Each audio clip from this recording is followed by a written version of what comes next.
Mainline engines on the LMS are kept in good running order by the men of the motive power sheds. At stated intervals, varying with the type, engines undergo a general repair, which is carried out at the works at Crewe, Derby, Horwich or Glasgow. The average mileage period for engines of the 5X class, such as number 5605, is 120 to 130,000 miles. When it has run this distance, the engine is examined by a shed fitter, who reports on its condition to the district locomotive superintendent.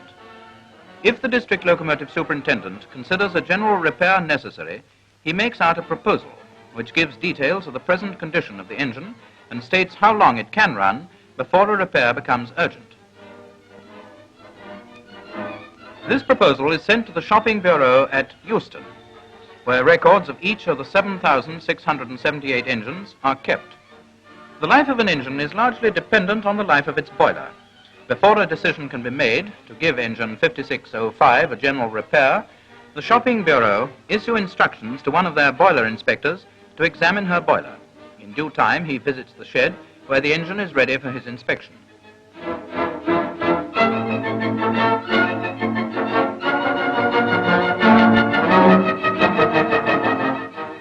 Incidentally, there's quite an art in dropping into a firebox through a firehole door, and even more art in telling from the sound of the hammer taps what is happening in the mysterious innards of the boiler. But the inspector knows his job, and from his examination he can make an accurate report.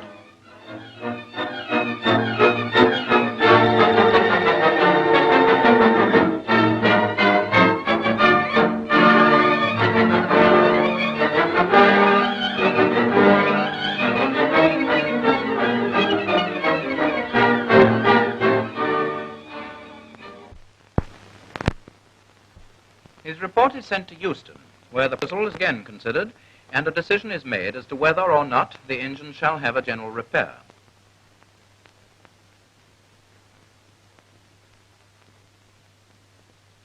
As soon as an engine is proposed for shopping, a card bearing its number is inserted into the colour decks, which is an ingenious method of keeping tabs on engines.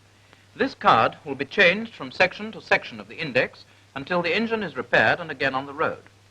A system of coloured signals hung on the same pegs as the cards enables the exact state of every engine which is proposed, or is in the works for any purpose, to be seen at a glance. The signals tell the order in which the engines fall due for repair, how long any engine has been out of service, and whether it is keeping up to the repair schedule. Our engine then, number 5605, Cyprus, is now agreed for repair, and at the earliest opportunity it will be sent from its shed to the works at Crewe. Here its tender is taken off and the engine enters the erection shop. From this moment till it is finished, all the work on it will go forward to an exact timetable. The engine is repaired on a belt system which is divided into 6 stages of 10 hours, 44 minutes each. The engine will go through 1 stripping stage and 5 assembly stages. At the end of each stage, the engine is moved forward 1 position. An engine undergoing a general repair will spend 7 working days of 8 hours, 35 minutes each in the erecting shop. There is no time to waste. Stripping an engine is hard and quick work. The fitters swarm over the engine. They are here, there and everywhere, working on the motion, perched high up on the boiler, in the pit, under the engine, on the footplate. This squad of men make the engine vanish before your eyes, but there is order in this apparent chaos. Each part that leaves the engine follows a carefully planned and timed routine.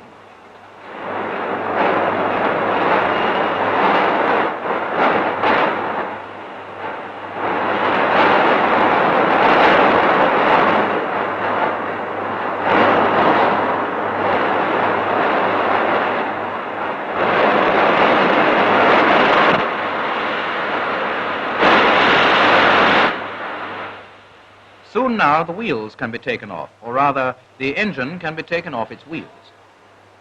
First the engine has to be lifted from the bogie. The great overhead cranes are called up and lift the engine onto another road, leaving the bogies behind on the stripping pit.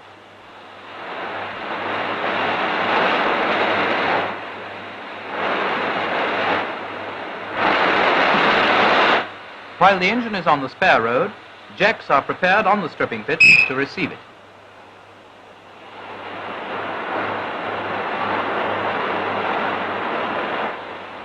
Then the engine is lifted again. This time it leaves its driving wheels behind.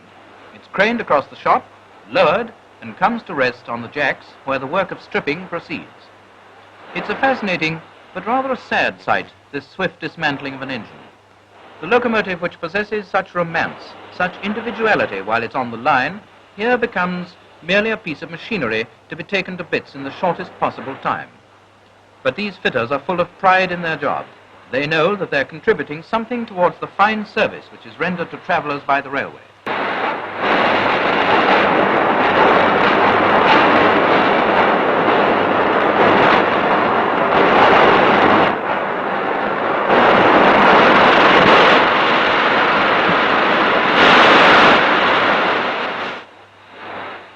Many of the small parts from the engine are put into a steel tray and taken to what the works call a bosch. In it, the trays of parts are immersed for 3/4 of an hour in boiling caustic soda, so that they may be thoroughly clean before they're examined.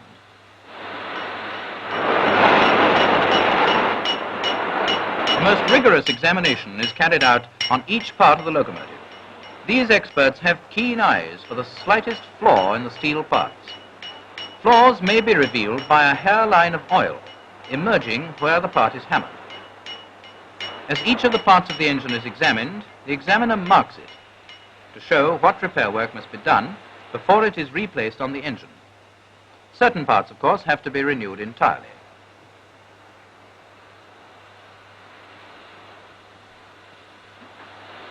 And meantime, the stripping of our engine is finished. The time has come for it to make its first move on the belt from the stripping pit to erection stage 1.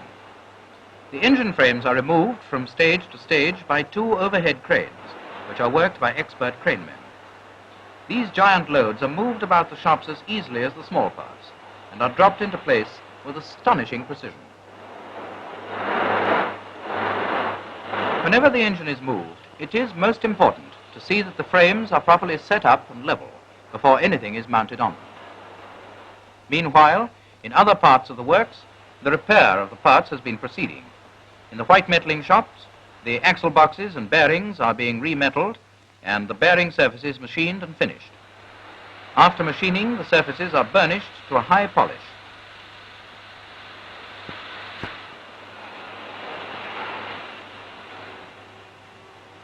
Thousands of nuts, bolts and rivets will be required during the repair of number 5605, and the smithy is constantly at work turning out these small but important details which are put into store and drawn as required.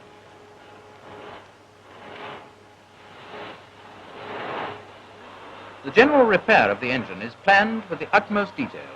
Every part of the engine is due back at the belt for assembly at a stated time, and the machine shop knows that this work must be done to time or the belt will be held up. The time that the engine enters the shop is known as 0 hour. Piston due 28 hours, 45 minutes after 0 hour.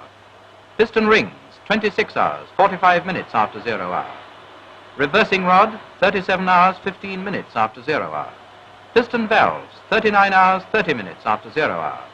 The schedule is exact and its demands must be met. In the erecting shop, the fitters are hard at work on stage 1 of the erection of engine 5605. Various small parts have already returned from the repair shops and have been fitted, but the chief work during this stage is the examination of the main frames and the reboring of the cylinders. The shop is filled with the din of riveting machines and the clang of hammers. The noise is continuous, for there are 6 engines on the belt alone, besides those on other belts.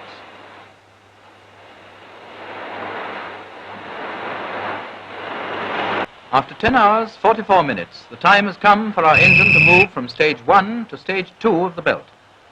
Again the crane hooks descend. Again the engine frames are lifted, moved and set down in their new position on the belt.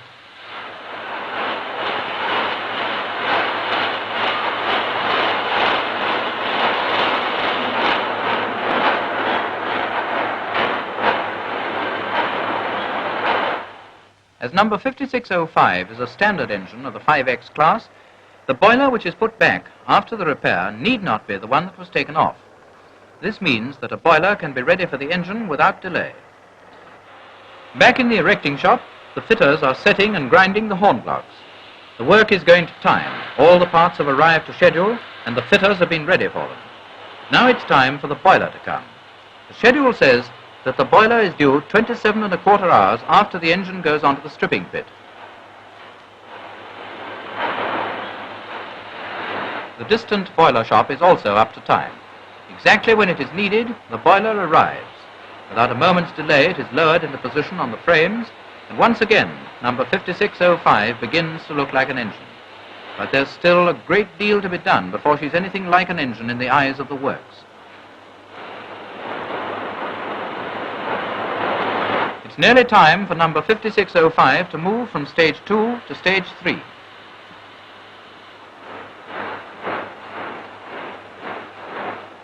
The charge hand is looking anxiously at his watch.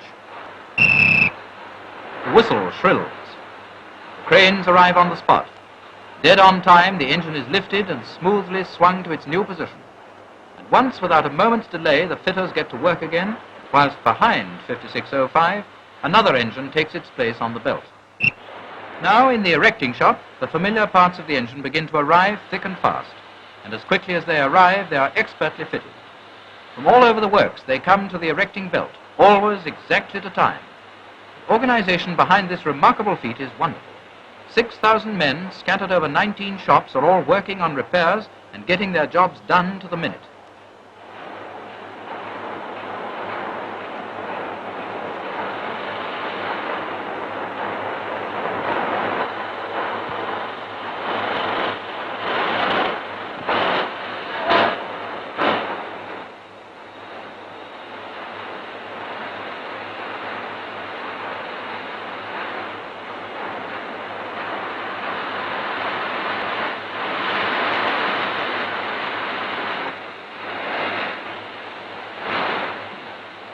It is nearly time that number 5605 had some wheels.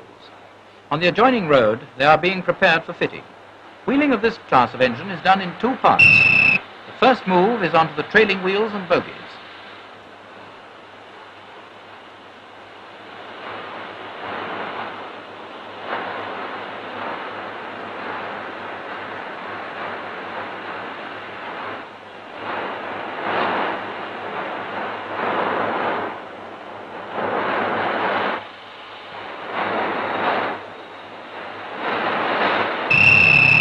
Then the engine is lifted again and put onto the leading and intermediate driving wheels.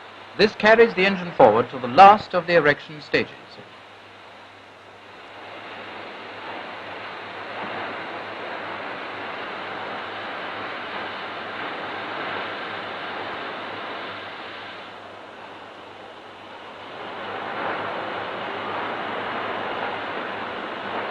Now comes that most important and delicate job, the assembly of the motion. Coupling and connecting rods are fitted, and then the valves must be set. Valve setting is an operation which must be carried out with extreme accuracy. The driving wheels are turned by rollers, and the stroke of the valves measured with micrometers and adjusted as necessary.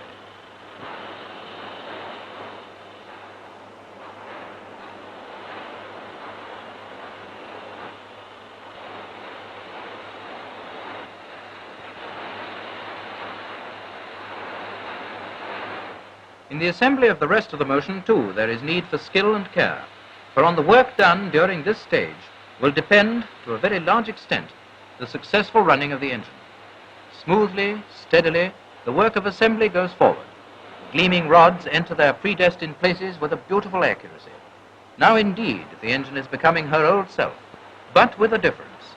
Phoenix-like, she has risen anew from the stripping pit.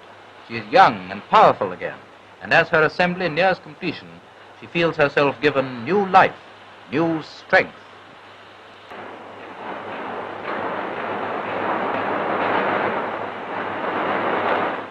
The general repair belt is ready for another move, and number 5605 is ready.